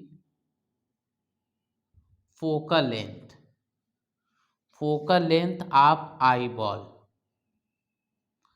तो ये कारण हो सकता है, ये दो कारण हो सकते हैं कि आई बॉल नहीं, eye lens, sorry, eye lens. Okay, तो ये है पहला कारण क्या है कि आई बॉल की साइज बढ़ जाए। दूसरा कारण क्या है बच्चों की आई लेंस जो है उसकी फोकल लेंथ क्या हो जाए, घट जाए, कि आगे ही इसको घट जाने का मतलब आगे इसको फोकस कर दे, है कि नहीं है? क्योंकि ये इनफाइनाइट से जो रे पैरेलल जाती है बाबू वो हमेशा फोकस पे करती है। अब फोकस यहाँ कट रही है इसका मतलब यही फोकस है। तो अभी क्या था कि यहाँ पे हो रही थी, मतलब यहाँ पे फोकस कर रहा था, अब जो है कि आगे में करने लगा तो फोकल लेंथ कम हो गई। तो दो कारण है, या तो आई बॉल की साइज बढ़ जाना या तो फोकल लेंथ घट जाना। ठीक है, अब हम इसका करेक्शन देखेंगे। क्या देखेंगे बच्चों? करेक्शन देखेंगे। तो करेक्शन के लिए इसको मिटा करके यहाँ पे हम आई बॉल में करेक्शन करते हैं, आई डिफेक्ट में। अब सवाल क्या है, अब सोचेंगे कि करेक्शन करने के लिए हमें कौन सा लेंस चाहिए, करेक्शन करने के लिए हमें कौन सा लेंस चाहिए, ध्यान से समझेंगे। करेक्शन करने के लिए हमें कौन सा लेंस चाहिए? तो देखो बाबू, करेक्शन करने ये तो यहीं कट गया ना, ऐसे यहीं कट गया। तो अब हमें क्या चाहिए कि अब हमें इसके सामने, ये हमारी आंख है, आंख के सामने एक ऐसा लेंस चाहिए जो लेंस इस रे को थोड़ा सा और ऐसे फैला सके, डाइवर्ज कर सके। कि डाइवर्ज कर सके तो ये थोड़ा ऊपर पहुंच जाएगा, ये थोड़ा इधर पहुंच जाएगा, तो ये भले वो होगा तो यहाँ पर जा करके वो इंटरसेक्ट कर जाएगा। तो हमें मतलब एक लेंस ऐसा चाहिए जो रे ऑफ लाइट को डाइवर्ज करे। तो डाइवर्ज करने वाला लेंस होता है कॉनकेव लेंस, डाइवर्जिंग लेंस जिसको कहते हैं। तो हम इस्तेमाल करेंगे कौन सा लेंस बाबू? Diverging lens. कौन सा लेंस? Diverging lens. तो ये आपका ये ऑब्जेक्ट यही वाला सिचुएशन था, तो ये शुरुआत में मान लो ऐसे है ना, ये चीज़ है तो कोई दिक्कत नहीं है, बात वही है। तो ये ऑब्जेक्ट इतने फार पॉइंट यही है इसका। अब इन अधिक से अधिक कितने दूर तक देख सकता है, इससे ज़्यादा दूर करे तो फिर गड़बड़ है, नहीं देख पाएगा। तो अब हम लोग इसका करेक्शन करेंगे। करेक्शन करने के लिए हम लोग डाइवर्जिंग लेंस का इस्तेमाल करेंगे। डाइवर्जिंग लेंस का इस्तेमाल करेंगे तो कैसे, तो वो भी सीखते हैं ऐसे। ठीक ठीक ठीक ठीक, हाँ हाँ, देखें, ये देखें डेवर कैसे, ध्यान से समझें। इसके लिए अब हम लगाएंगे, देखो बाबू, अब जरा ध्यान से समझना। देखो ये यही अपना फार पॉइंट था। क्या था? फार पॉइंट था। मतलब ऐसे समझें कि ये हमारा फार पॉइंट है, तो अभी भी वो फार पॉइंट रहबे करेगा। तो देखें ये लेंस हम लगाएंगे, यही अपना लेंस हम लोग इस्तेमाल करेंगे। तो ये देखो, ये आपका फार पॉइंट वही ओ है। तो अब जब इनफाइनाइट से रे आएगी ना, किस रे आएगी? इनफाइनाइट से रे जब हमारी आएगी इस तरीके से, तो ये थोड़ा सा हल्का सा मोड़ देगी ऊपर की तरफ, ऐसे ऐसे समझें, हल्का सा ऊपर की तरफ मोड़ दी, तो जिससे ये यहाँ पे आके इंटरसेक्ट कर रहा है। हल्का सा ऐसे मोड़ दी, ऐसे ऐसे ऐसे ऐसे ऐसे ऐसे ऐसे समझे। रुक जा, थोड़ा सा ऊपर करके बनाते हैं। हाँ, ये देखें, अब यहाँ से क्या हो गया, यहाँ पे गया, यहाँ पे इमेज बना, लेकिन इस लेंस ने वर्चुअल इमेज बनाई अपने फार पॉइंट पर। कहाँ पर? फार पॉइंट पर। ध्यान दे, देखो देखो, ये वही फार पॉइंट है। देखो एक चीज है, जब आप दुकान पे जाते हैं अपने मायोपिक आंख के लिए चश्मा खरीदने, तो वो यही करता है। वो डॉक्टर क्या करता है, वो चेक करता है ऑब्जेक्ट को रख रख करके। पहले तो ऑब्जेक्ट थोड़ा पास में रखेगा, तो पूछेगा कि दिखाई दे रहा है, तो आप कहोगे हाँ दिख रहा है, तो थोड़ा दूर करेगा। फिर पूछेगा दिखाई दे रहा है, तो आप कहोगे दिख रहा है, थोड़ा और दूर करेगा, कहेगा दिखाई दे रहा है, तो हाँ थोड़ा थोड़ा धुंधला दिख रहा है लेकिन दिख रहा है, थोड़ा सा और कहेगा, अब फिर पूछेगा क्या दिखाई दे रहा है, तो आप कहोगे ना ना डॉक्टर साहब अब दिखाई देना बंद हो गया है। इसका मतलब वो समझ जाएगा कि वही तुम्हारा कौन सा पॉइंट है, फार पॉइंट है। ठीक है, तो अब क्या करेगा, अब करेगा कि अब जरा ध्यान से देखो, अब एक लेंस लगाएगा। लेंस वो जान जाएगा कॉनकेव लेंस का इस्तेमाल करना है। अब तुम्हारे आंख और इस ऑब्जेक्ट के बीच में चश्मे एक लेंस लगाएगा, ऐसे लगा करके लेंस लगाते हैं सब, है ना, चश्मे का फ्रेम रहता है, डाल करके उसी में लेंस ट्राई करते हैं सब। तो लेंस लगाएगा कॉनकेव, फिर पूछेगा आप दिखा, तो बोलोगे ना, तो फिर दूसरा करेगा, तीसरा करेगा। वो तब तक ट्राई करता रहेगा जब तक आपको वो ऑब्जेक्ट दिखाई न देने लगे। तब वो तुरंत वो तब दिखाई देगा कि जब आप लेंस डालोगे, तो उस डाले हुए लेंस है, वो जो डॉक्टर लेंस यूज करेगा, उस लेंस के द्वारा जो वर्चुअल इमेज बनेगा वो आपके फार पॉइंट पे बनेगा, और रियल इमेज आपके रेटिना पे बनता है। ये हमेशा याद रखना है। ठीक है, बहुत सही बहुत सही। ठीक, ये बात समझ में आ रहा है। तो यही है, तो ये है करेक्शन, है ना, करेक्शन ऑफ मायोपिया। ऐसे कह सकते हैं कि मायोपिया का क्या हो चला है, करेक्शन हो गया है। बहुत सही। अब सवाल ये है कि ये जो हमने जो जो ये लेंस इस्तेमाल किया है चश्मे में, हम ये जो लेंस इस्तेमाल करेंगे इसकी पावर कैसे डिसाइड करें, how to decide power of the correcting lens. तो ये चीज अपने को समझना है, पावर ऑफ करेक्टिंग लेंस। ये बढ़िया चीज है, यही इंपॉर्टेंट बात है बच्चों, पावर ऑफ करेक्टिंग लेंस।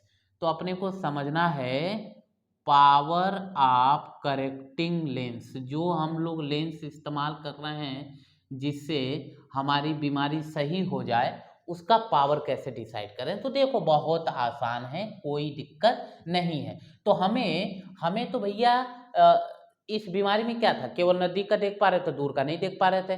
अब हमें लेंस ऐसा लगाना है कि इनफाइनाइट पे भी ऑब्जेक्ट रख दें तो हम उसको देख पाएं। इसका मतलब ऑब्जेक्ट की डिस्टेंस u बराबर क्या हो गई, इनफाइनाइट हो गई, और इस लेंस के द्वारा जो फाइनल इमेज बना वो फार पॉइंट पे बना। कहाँ बना बाबू, फार पॉइंट पे बना, ऐसे समझो, कोई दिक्कत तो नहीं है फार पॉइंट पर। तो मान लो कि ये जो फार पॉइंट है, मान लीजिए कि फार पॉइंट आपका जो है, मान लीजिए कि फार पॉइंट बराबर यक्स है, फार पॉइंट बराबर यक्स है। यह फार पॉइंट है ना, फार पॉइंट का मतलब क्या, वो डिस्टेंस जहां तक हम देख सकते हैं, मैक्सिमम हम देख सकते हैं। यक्स क्या भाव, फार पॉइंट का मतलब distance up to where we can see any object. Far point का मतलब यही होता है। तो यही हमारा फार पॉइंट ही हमारा इमेज की डिस्टेंस हो गई, यही हो गई। तो bye using lens formula, by using lens formula, देखो लेंस फार्मूला इस्तेमाल कर पाएंगे। तो लेंस फार्मूला क्या है बचवा? लेंस फार्मूला है 1/f बराबर 1/v माइनस 1/u। तो 1/f बराबर v के जगह माइनस एक्स लेंगे क्योंकि लेफ्ट में है, और minus 1 by minus infinite. Okay, तो ये तो हो जाएगा 0।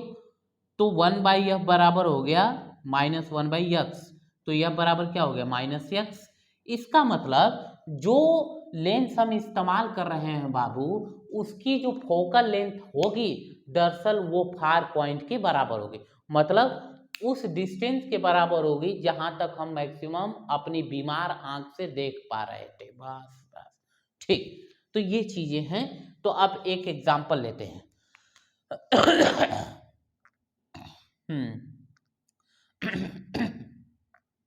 एक एग्जांपल एक एग्जांपल लेते बाबू, कोई दिक्कत नहीं है, आसान है। एक एग्जांपल है, ए पर्सन, जैसे एक पर्सन है, व्यक्ति है, जो a person can C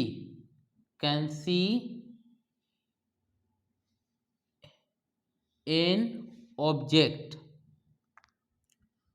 up to 80 centimetre, 80 50 बोल दो, 50 सेंटीमीटर, वो 50 सेंटीमीटर तक देख सकता है। 50 सेंटीमीटर से आगे का नहीं देख सकता है। इसका मतलब देखो, नियर पॉइंट तो 25 है और फार पॉइंट इनफाइनाइट है, मतलब 50 तक देख सकता है, 50 से आगे नहीं देख सकता। और जबकि नॉर्मल आंख के लिए क्या होना चाहिए? 50 से आगे भी देख पाए। तो इसका मतलब यही हमारा फार पॉइंट हो गया। तो डियर फोर फार पॉइंट बराबर क्या हो गया?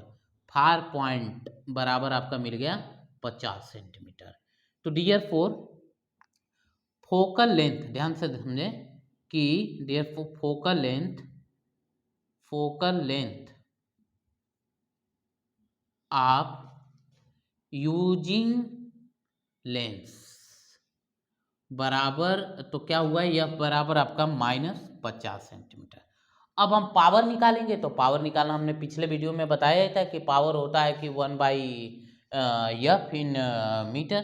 तो डियर फॉर पावर, तो पावर P बराबर हो जाएगा 1/f, मीटर में था, मीटर में, या 100/f सेंटीमीटर में। तो 100 हो गया, और f के जगह पे रख देंगे -50, तो आ जाएगा बराबर -2 डायोप्टर।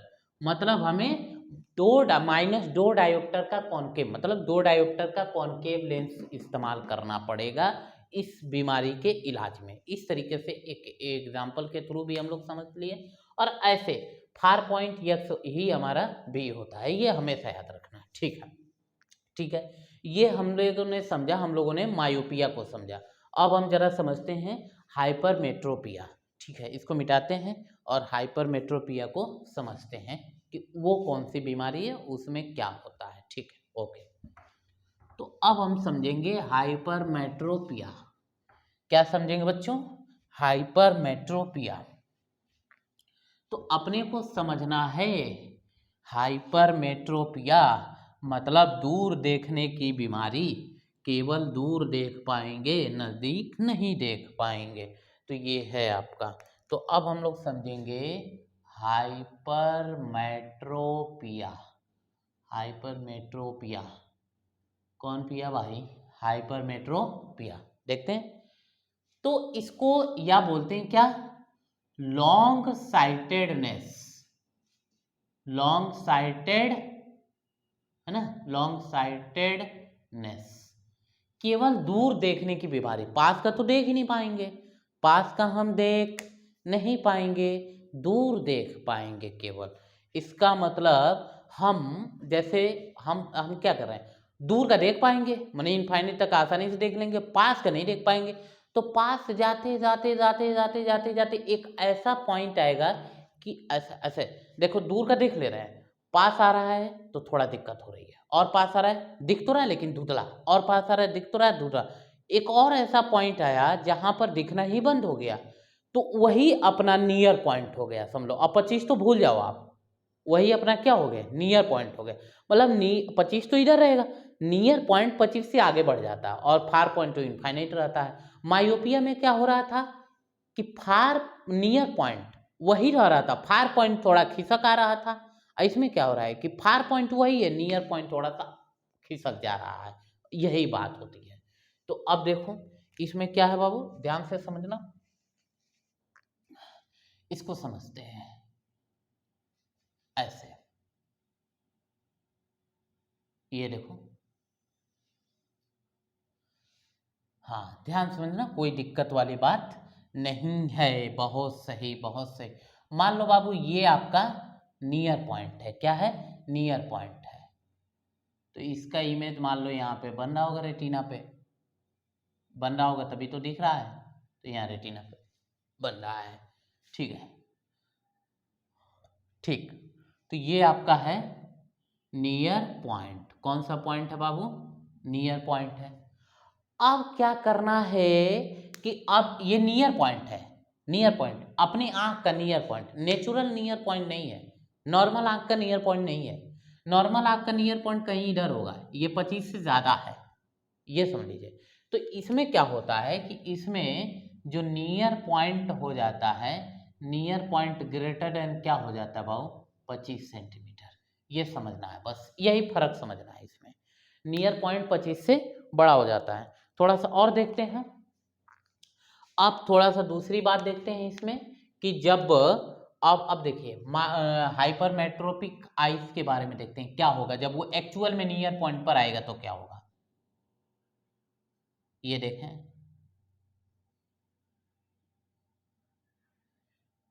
एक्चुअल में जब ये नियर पॉइंट पे आएगा तो ये आगे इधर इधर पीछू को चला जाएगा ऐसे, ठीक है। तो ये देखें, ये अपना तो वही था नियर पॉइंट, ये एक्चुअल का नियर पॉइंट हो गया, मान लीजिए कि नॉर्मल आइस का नियर पॉइंट। अब क्या होगा, तो ये पीछे गया, ये पीछे गया यहाँ पर, देखें ये चीज है। अब ये बीमार आंख है, इसको बोलेंगे हाइपर मेट्रोपिक, मेट्रोपिक आइस, क्या बोलेंगे, हाइपर मेट्रोपिक आई, बहुत सही। अब करेक्शन करना है, क्या करना है, करेक्शन करना है। तो अब करेक्शन में हमको यहाँ पे ऐसा लेंस लगाना होगा जो इसको थोड़ा सिकोड़ दे, क्या कर दे, सिकोड़ दे। सिकोड़ दे का मतलब कन्वर्ज कर दे, कन्वर्ज कर, जब कन्वर्ज कर देगा तो ये जो आगे जा रहे थे वो सिकुड़ जाएंगी, पहले सिकुड़ जाएंगी, तो ये चीज यहाँ पर आके इंटरसेक्ट हो जाएगी, बीमारी साल। बात समझ में आ रही है। तो इसका मतलब कन्वर्जिंग लेंस की जरूरत है। कौन से लेंस की जरूरत है, कन्वर्जिंग लेंस। और कन्वर्जिंग लेंस बोलते किसको है बाबू, कॉन्वेक्स लेंस को। किसको बोलते हैं, कॉन्वेक्स लेंस को बोलते हैं। जरा दिमाग लगा के आप समझो, देखो। तो अब कैसे समझें इसको, कन्वर्जिंग लेंस को, बहुत सही बहुत सही। ये देखें, अब देखो ये बज है, ये देखें, अब ये तो हमारा नॉर्मल पॉइंट था, नॉर्मल गया नियर पॉइंट था, ये नेचुरल नियर पॉइंट था, बहुत सही। अब देखें, अब हम लगाएंगे तो यहाँ से ये कन्वर्ज हो जाएगा, तो देखें ये समझें, यहाँ पे हमने कॉन्वेक्स लेंस लगा दिया, तो जो ऐसे जा रहा था थोड़ा सा ध्यान से देखें, बिल्कुल बेसिक बात है। जब यहाँ पे आप लगाएंगे ऐसे तो ये थोड़ा सा सिकोड़ देगा, ऐसे ना सिकोड़ देगा, थोड़ा सा सिकोड़ देगा का मतलब कि ऐसे हो जाएगा, तब थोड़ा सा हल्का सिकोड़ेगा और ऐसे ये कर देगा। हम्म, ऐसे बना दिया यहाँ पर, इस तरीके से ये भी थोड़ा सिकोड़ कर यहाँ बना देगा। लेकिन ये जो है आपका, ये जो थोड़ा सा ऐसे सिकुड़ा है, ये आपका यहाँ पर इमेज बनाएगा, यही है आपका। अब समझें जरा, इसमें मतलब समझे कि इसका क्या है। यन बराबर, यन बराबर नियर पॉइंट, आप बीमार आंख, आप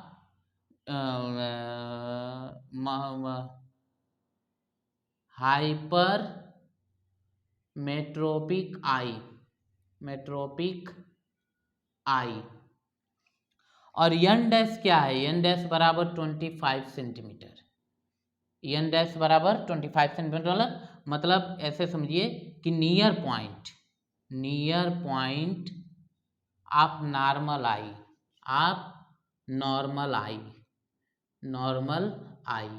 ये नॉर्मल आई का नियर पॉइंट है। बहुत सही, बहुत सही। अब हमें, अब देखें ये करेक्टेड आंख है, ये करेक्शन हो गया, ये क्या हो गया, करेक्शन ऑफ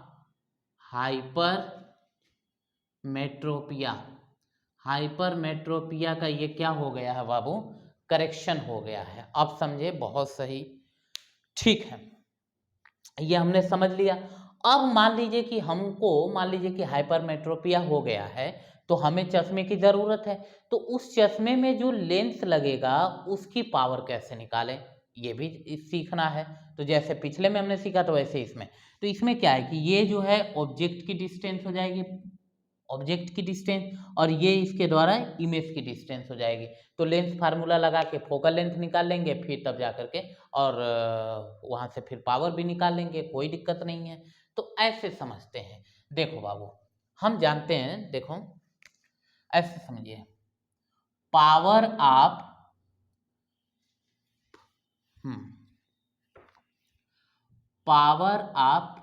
करेक्टिंग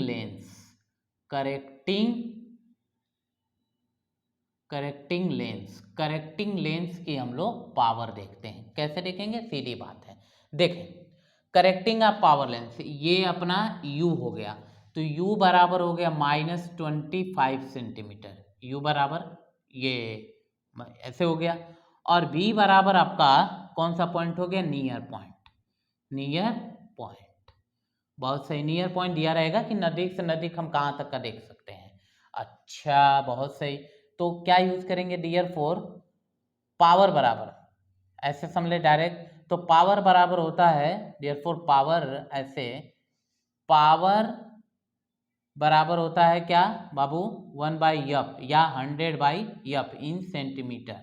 अच्छा, ये होता है, तो हमें 1/f निकालना है, तो डियर फोर पावर ऐसे होता है, तो therefore lens formula, by using lens formula आप लोग क्या कर लो, यूज करो, लेंस फार्मूला आप इस्तेमाल करोगे तो 1/f बराबर मिलेगा 1/v। 1/v का मतलब ये नियर पॉइंट, यहाँ पे क्या लेंगे, नियर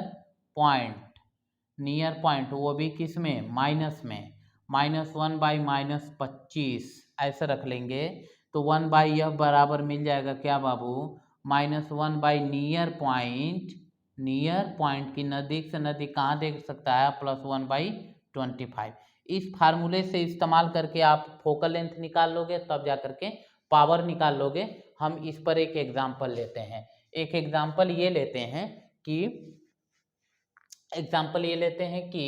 एक आदमी है, और वो आदमी सपोज करिए कि नज़दीक से नज़दीक, मतलब ध्यान से समझिए, आदमी है कि वो दूर का तो ऑब्जेक्ट देख ले रहा है, पास का नहीं देख पा रहा है अच्छे से। तो वो पास का लेकिन कहाँ तक देख ले रहा है, तो मान लो कि ए पर्सन, क्वेश्चन है यहाँ पे, a person can see a nearby object at 40 centimetre तक देख सकता है। Then find the power of correcting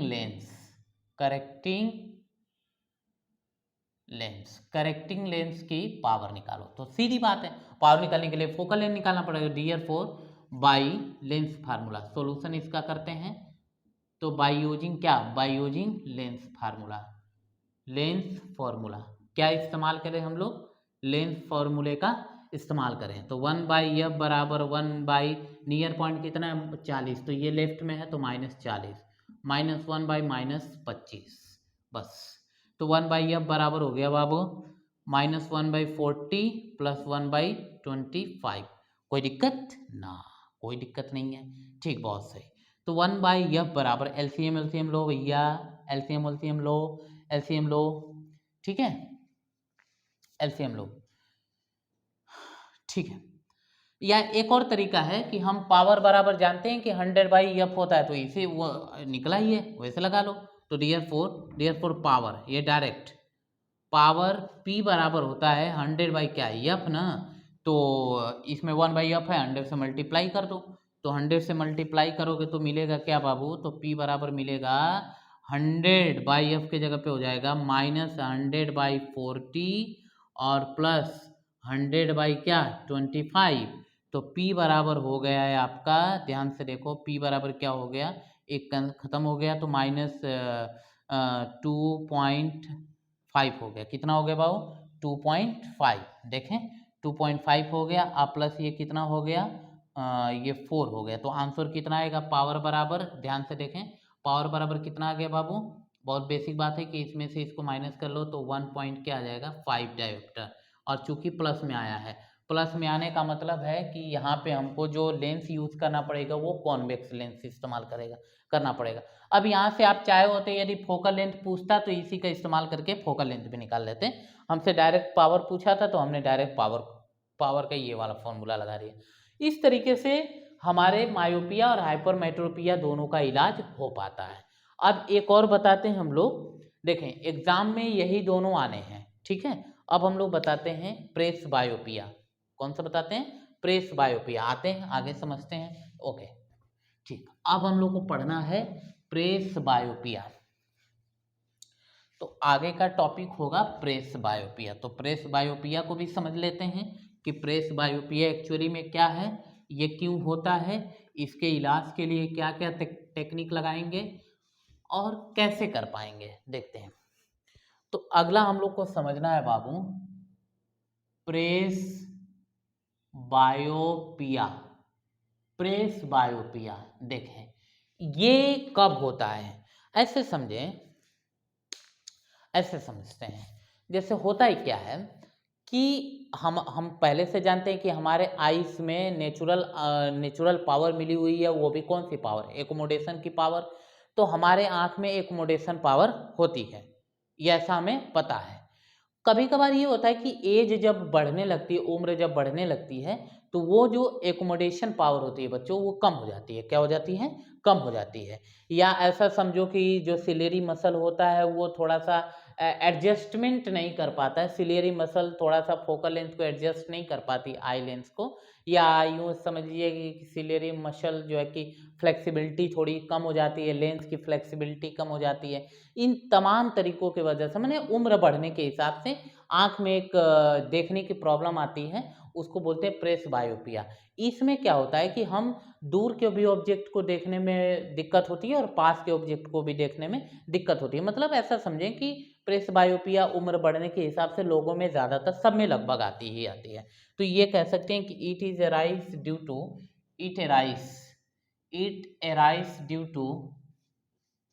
to ageing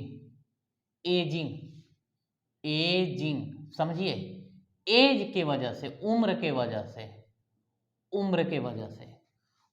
वजह से ये बीमारी आती है, it is arise due to ageing, ऐसे समझे।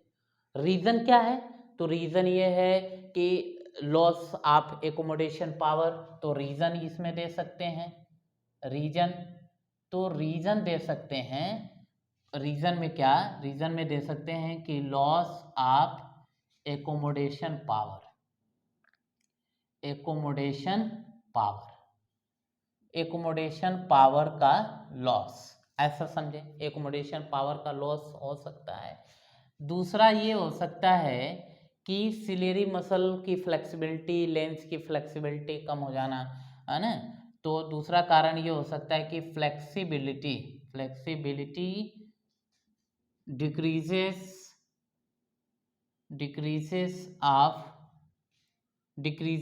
ऑफ लेंस और सिलेरी मसल की फ्लेक्सिबिलिटी कम हो जाना, ये सब कारण हो सकता है, ठीक है। अच्छा अब देखते हैं तो इसका इलाज क्या है। तो जाहिर सी बात है कि इस बीमारी में हमें ना तो पास की ऑब्जेक्ट दिखेगी ना तो दूर के ऑब्जेक्ट, मैंने दोनों हल्के हल्के नहीं दिख पाते, दोनों धुंधला धुंधला दिखते हैं। तो दूर के ऑब्जेक्ट देखने के लिए हम कॉनकेव लेंस का इस्तेमाल करते हैं, पास का ऑब्जेक्ट देखने के लिए कॉन्वेक्स लेंस का इस्तेमाल करते हैं। इसका मतलब इसमें इसका जो करेक्शन है, ये करेक्शन के लिए हमें करेक्शन कैसे करेंगे, बाईफोकल लेंस का इस्तेमाल करेंगे। Use bifocal length, bifocal bifocal lenses कह लीजिए, बाईफोकल लेंसेस। बाईफोकल लेंसेस का मतलब पहला कॉनकेव भी और दूसरा कॉन्वेक्स भी, दोनों लेंस इस्तेमाल करते हैं। कैसे, जरा देखो, मान लो इसमें चश्मा बनाते हैं हम लोग, क्या बनाते हैं बाबू, चश्मा। चश्मा कैसे बनाते हैं, चश्मा ऐसे, हाँ ऐसे बना लो चश्मा, ऐसे मान लीजिए कि हम चश्मा बना रहे हैं, ठीक है, ऐसे चश्मा बना रहे हैं। तो चश्मा हम लोग ऐसे बना रहे हैं, तो इस नीचे वाले हिस्से और ऊपर वाले हिस्से, ध्यान से समझें, इस नीचे वाले हिस्से और ऊपर वाले हिस्से, ये वाला हिस्सा इस्तेमाल करते हैं कॉन्वेक्स, कॉन्वेक्स लेंस नीचे वाला, और ऊपर वाला हिस्सा इस्तेमाल करते हैं कॉनकेव। रीज़न कि कॉनकेव लेंस से हम लोग दूर के ऑब्जेक्ट को आसानी से देख पाते हैं। और जाहिर सी बात है, जब हम चश्मा लगाते हैं तो हमें दूर का ऑब्जेक्ट देखना होता है तो ऊपर करते हैं, आँख को ऊपर करते हैं, ऊपर आईलिड खोलते हैं। इसका मतलब है कि दूर का ऑब्जेक्ट से जो लाइट आएगी वो पहले ऊपर पड़ेगी। तो ऊपर पड़ने का मतलब है कि कौन सा लेंस रहना चाहिए ताकि ये समस्या सॉल्व हो जाए, दूर के ऑब्जेक्ट दिखने लगे, तो कॉनकेव, जो कि मायोपिया में देखे हैं। और नीचे, अच्छा नज़दीक का देखना हो, किताब पढ़ना हो, बुक पढ़ना हो, तो नज़दीक से कॉन्वेक्स। तो इस तरह हम लोग इसका करेक्शन करने के लिए बाईफोकल लेंसेस इस्तेमाल करेंगे, जिसमें कॉनकेव और कॉन्वेक्स दोनों आ जाते हैं, और चश्मे में हम लोग इस तरीके से इस्तेमाल करते हैं। अच्छा ओके, अब एक और बीमारी है, एक और एस्टिग्मैटिज्म। कौन सी बीमारी, एस्टिग्मैटिज्म। तो हम लोग उसको भी समझ लेते हैं। ओके, तो अब हम समझते हैं एस्टिग्मैटिज्म। तो एस्टिग्मैटिज्म क्या है उसको भी हम लोग आसानी से समझ लेते हैं। देखो, एस्टिग्मैटिज्म, एस्टिग्मैटिज्म क्या होता है, एस्टिग्मैटिज्म, एस्टिग्मैटिज्म में ये होता है कि यहाँ समझिए, मान लीजिए कि हमने एक तरीके का कोई डिजाइन लिया हुआ है, ऐसे हॉरिजॉन्टल लाइन खींचा हुआ है और वर्टिकल लाइन भी खींचा हुआ है, ऐसे समझिए। इस तरीके का हमने स्ट्रक्चर लिया। मान लीजिए कि हमारे पास एक हमारी आँख है, हम लोग इसको देख रहे हैं, ठीक है। तो इसका इमेज यहाँ पे कैसे दिखेगा हम समझा दे रहे हैं। इसका इमेज यहाँ पे ऐसे ना दिख करके, एकदम ऐसे ना दिख करके, देखिए टेढ़ा मेढ़ा, यूं तो यूं ऐसे दिखेगा। मतलब इस, ये ऑब्जेक्ट है तो ये क्या है, इमेज है। इसका मतलब ये है कि इसमें, इस बीमारी में हॉरिजॉन्टल लाइन और वर्टिकल लाइन, समझ लीजिए हॉरिजॉन्टल लाइन और वर्टिकल लाइन अच्छे से अरेंज नहीं हो पाती हैं। मतलब हॉरिजॉन्टल और वर्टिकल लाइन प्रॉपरली देख नहीं पाते, एक साथ हम लोग अच्छे से देख नहीं पाते हैं कि इन दिस डिजीज, इस बीमारी में, in this disease we cannot see vertical and horizontal lines properly। हम लोग प्रॉपरली हॉरिजॉन्टल्स और वर्टिकल लाइंस को प्रॉपरली देख नहीं पाते हैं, ठीक है। अब जरा समझते हैं इसका समझते हैं कि ये क्यों हो सकता है, क्या कारण है एस्टिग्मैटिज्म आने का। तो एस्टिग्मैटिज्म आने का रीज़न ये हो सकता है कि ये जो आई लेंस है बाबू, ये इसकी जो स्फेरिकल सरफेस है ना, कर्वेचर जो है वो यूनिफॉर्म ना होकर के नॉन यूनिफॉर्म हो जाए, कहीं पे ज़्यादा मोटा कहीं पे ज़्यादा पतला, इस तरीके से। मतलब आई लेंस रेगुलर ना होकर के इरेगुलर हो जाए। मतलब इसका रीजन कह सकते हैं हम लोग कि रीजन क्या देंगे, तो रीजन दे सकते हैं कि irregular shape of eye lens का इरेगुलर शेप होना, ये इसका कारण हो सकता है।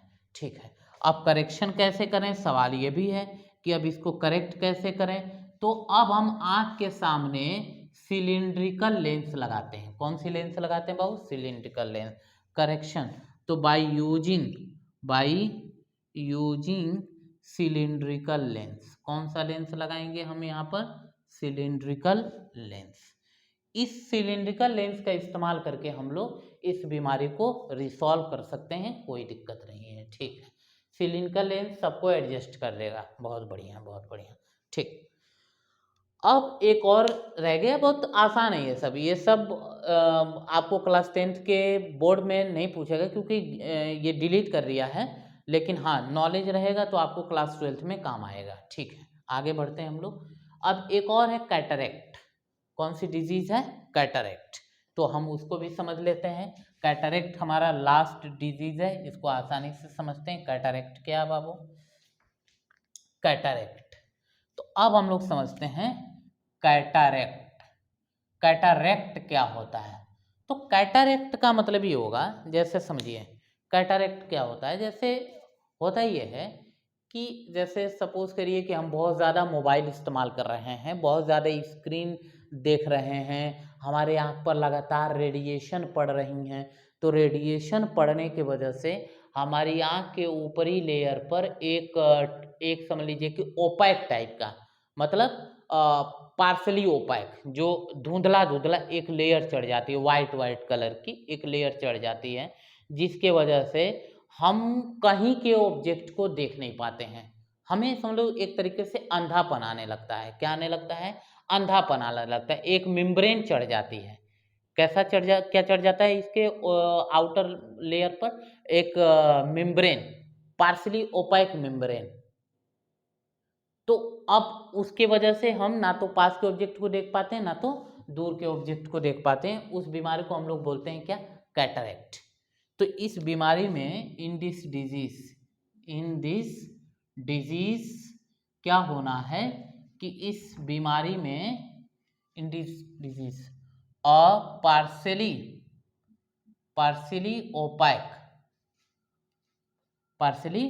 ओपैक मेम्ब्रेन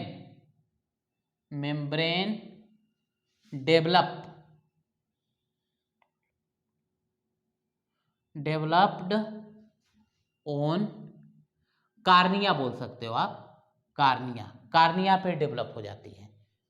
ठीक है ना, जिसको हम लोग क्या बोलते हैं, कैटरेक्ट बोलते हैं। बस यही है। इसमें क्या है कि हम पास के और दूर के किसी भी ऑब्जेक्ट को नहीं देख सकते हैं, मतलब या ड्यू टू दिस ब्लाइंडनेस, मतलब अंधापन आने लगता है एक तरीके से। This a person may be blind हो सकता है, मतलब अंधापन आने लगता है, ब्लाइंडनेस आती है। ठीक है, अच्छा अब इसका इलाज कैसे हो, तो इलाज सीधा है। इसका इलाज है सर्जिकल टेक्निक, मतलब सर्जरी करा के उस मेम्ब्रेन को हटा देना, बस सीधी बात है। तो इसका करेक्शन कैसे करें, तो करेक्शन हम लोग करेंगे बाबू, करेक्शन कैसे होगा, बाय सर्जरी। क्या कराएंगे हम लोग, सर्जरी कराएंगे, बस सर्जरी करा के करेक्ट कर सकते हैं। तो देखो बाबू, हमने ह्यूमन आई के बारे में पूरा डिटेल में एनालिसिस किया, समझा भी। अब अगले लेक्चर में हम आपको रिफ्रैक्शन थ्रू प्रिज्म बताएंगे और स्कैटरिंग वगैरह बताएंगे। तब तक के लिए आप इसको रिवाइज करें, पढ़ें, कई बार देखें, समझें, और फिर अगले डे मैं आपको नेक्स्ट लेक्चर का वीडियो आप लोग को दूंगा और आप लोग समझने की कोशिश करेंगे। आराम से पढ़िए, कोई प्रॉब्लम नहीं है, बेहतरीन लगेगा। तब तक के लिए बहुत बहुत धन्यवाद।